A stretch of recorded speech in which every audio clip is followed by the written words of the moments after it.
स्वागत आहे icon steel प्रस्तुत बिल्ड आयकॉन या उपक्रमामध्ये. आज आम्ही आलो आहोत खामगावमध्ये आणि माझ्यासोबत आहेत इंजिनियर रामेश्वर अप्पा साखरे, जे मागच्या काही वर्षांपासून या फील्डमध्ये अतिशय उत्तमरित्या काम करत आहेत. ते स्वतः खामगावचे आहेत, त्यामुळे खामगावच्या पूर्ण डेव्हलपमेंट त्यांनी बघितलेली इतक्या वर्षांची. लहानाचे मोठे इथं झालेले आहेत. त्या सगळ्याबद्दल, त्यांच्या प्रवासाबद्दल, अनुभवाबद्दल आज आपण त्यांच्याशी बोलणार आहोत. सो सगळ्यात आधी पहिला प्रश्न आहे ते म्हणजे तुमच्या एज्युकेशनल बॅकग्राऊंड बद्दलचा. म्हणजे तुमची शाळा कुठली होती, तुमचं कॉलेज कुठलं होतं आणि सिव्हिल इंजिनिअरिंग हे फील्ड निवडण्यामागची प्रेरणा कुणाची होती, ज्यांच्यामुळे तुम्ही सिव्हिल इंजिनियर बनलात?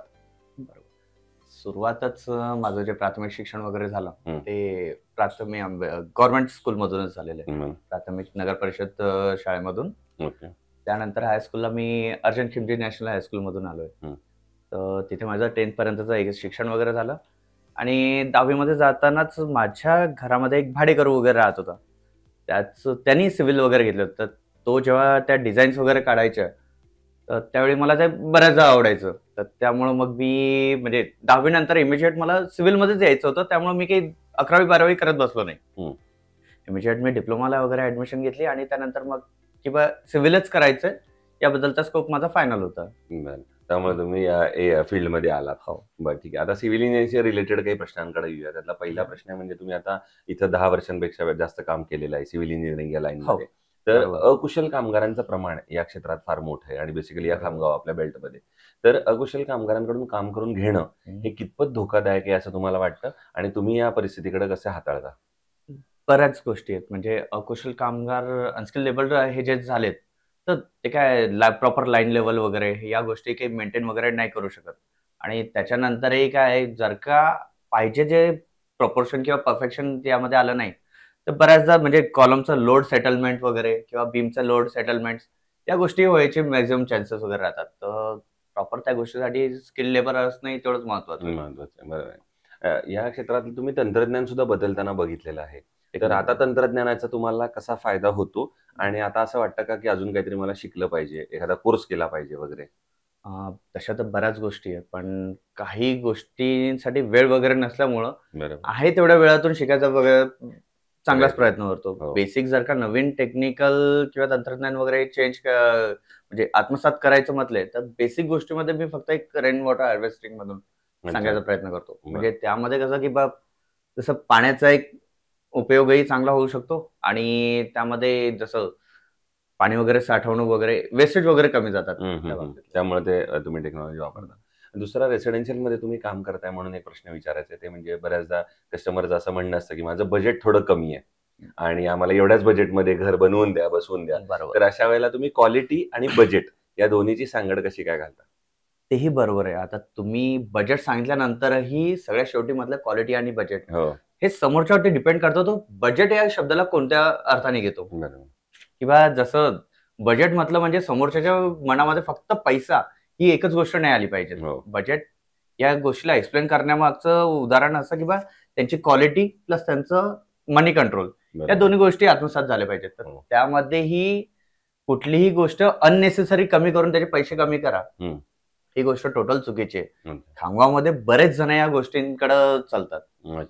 तर मी एकच म्हणू शकतो बजेट या गोष्टीबद्दल की जसं बजेट कमी राहिलाच पाहिजे, बट कुठल्याही प्रकारच्या क्वालिटीला कॉम्प्रोमाइज न करता जर का तुम्ही त्या गोष्टी करत असाल तर फारच चांगलं. बरोबर. पुढचा प्रश्न असा आहे की तुम्ही जसं आपण सुरुवातीला म्हणलं तसं तुम्ही खामगावचे आहात मूळचे.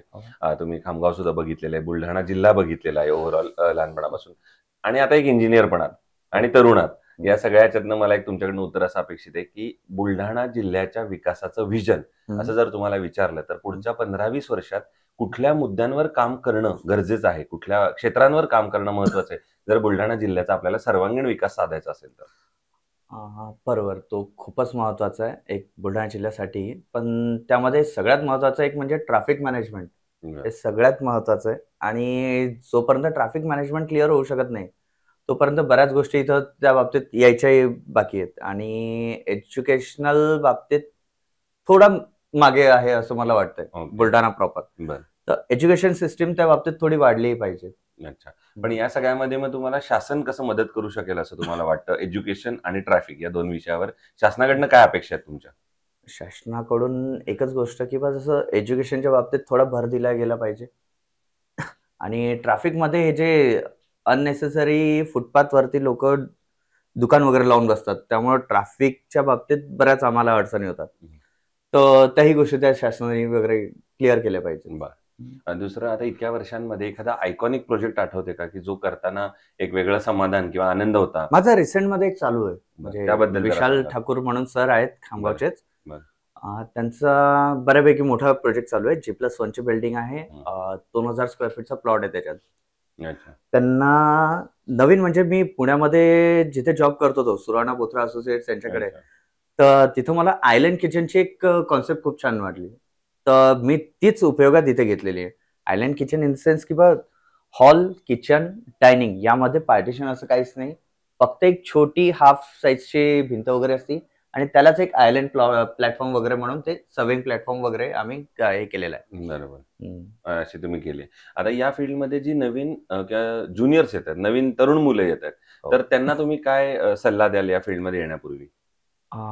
एकच गोष्ट अशी की फील्ड चांगली आहे, पैसाही भरपूर आहे, पण पैसा पाहून या फील्डमध्ये येऊ नका प्लीज. ओके. आणि त्या बाबतीत कसं की लोक फक्त हा विचार येऊन घे की सिव्हिल इंजिनियर म्हटलं म्हणजे भरपूर पैसा येतो. हे डायरेक्ट चुकीचं आहे. त्या पैशामागे तेवढेच हार्डवर्कही करावं लागतात आणि किंवा लोकांना काही समजत नाही ही गोष्ट करून तुम्ही काहीही कन्स्ट्रक्शन त्यांना करून देऊ नका. त्यांना प्रॉपर ज्या गोष्टी पाहिजेत तिथं क्वालिटी, त्यांच्या क्वालिटीज तिथली, या गोष्टी सगळे मॅनेजमेंट वगैरे करून त्यांचं कन्स्ट्रक्शन करून द्या. बरोबर. पुढचा प्रश्न आहे की कन्स्ट्रक्शन मध्ये स्टीलची भूमिका अतिशय महत्वाची आहे. तर ते स्टील निवडताना तुम्ही काय पॅरामीटर्स बघता किंवा काय गुणवैशिष्ट्य बघता? त्याची बकलिंग म्हणजे बेंडिंग वगैरे प्रॉपर्टी किती आहे, त्याची स्ट्रेंथ वगैरे किती आहे. आयएसआय मार्केबल पेक्षाही जसं आपल्याला पाहिजे त्या गोष्टी ते स्टील फुलफिल करता आहे का, तर त्याही गोष्टी पाहायला जातात. आणि अननेसेसरी घराचं लोडिंगही वाढू द्यायचं नाही. त्यासाठी स्टील प्रॉपर मॅनेजमेंट मध्ये जर का वापरलं गेलं तर बरं राहील. आणि आयकॉन स्टील तुम्ही कुठल्या प्रोजेक्टवर वापरलंय का? तुमचा अनुभव कसा होता? बऱ्यापैकी चांगलं स्टील आहे. मला इव्हन अजूनही मी आताही येताना मी राहुल सरांना तेच म्हटलं, तर आयकॉन स्टील आणखी खामगावमध्ये जास्त पुश कराल मी. बरोबर. म्हणजे बऱ्यापैकी म्हणजे एक रेटच्या बाबतीतही मला व्यवस्थित आहे, त्यानंतर मला ज्या क्वालिटीज त्यामध्ये पाहिजेत ते सगळं ते फुलफिल करते. बरोबर. त्यामुळे मी माझ्या बऱ्याच प्रोजेक्ट वरती ते वापरलं. सेकंडरी जर का माझे क्लायंट मला जर का दुसरा स्टील आणायचं सांगताय तर तिथं मी त्यांना अप्रोच नाही करू शकत, जास्त फोर्स नाही करू शकत. पण जिथे मला पाहिजे तिथं मी आयकॉन वापरतो. सो हे होते इंजिनियर रामेश्वरप्पा साखरे आणि त्यांनी आपल्या अनुभवाबद्दल सांगितलं. आणि सगळ्यात महत्वाचं, जे नवीन मुलं किंवा तरुण इंजिनियर्स या फील्डमध्ये येतात तर त्यातला पैसा बघू नका, त्यातले कष्ट बघून या. आणि त्या कष्टावरती इमारत सगळी उभी राहत असते. त्यामुळे याचा स्कोप खूप आहे पण या फील्डमध्ये, आणि तेवढेच ऑपॉर्च्युनिटीज पण तुम्हाला मिळतील. पुन्हा एकदा तुमचे मनपूर्वक आभार की तुम्ही या प्लॅटफॉर्मवर आलात आणि येणाऱ्या भविष्यात सुद्धा असेच आयकॉनिक प्रोजेक्ट तुमच्या हातून घडावेत याच आयकॉन स्टील कडून मनपूर्वक शुभेच्छा. थँक्यू.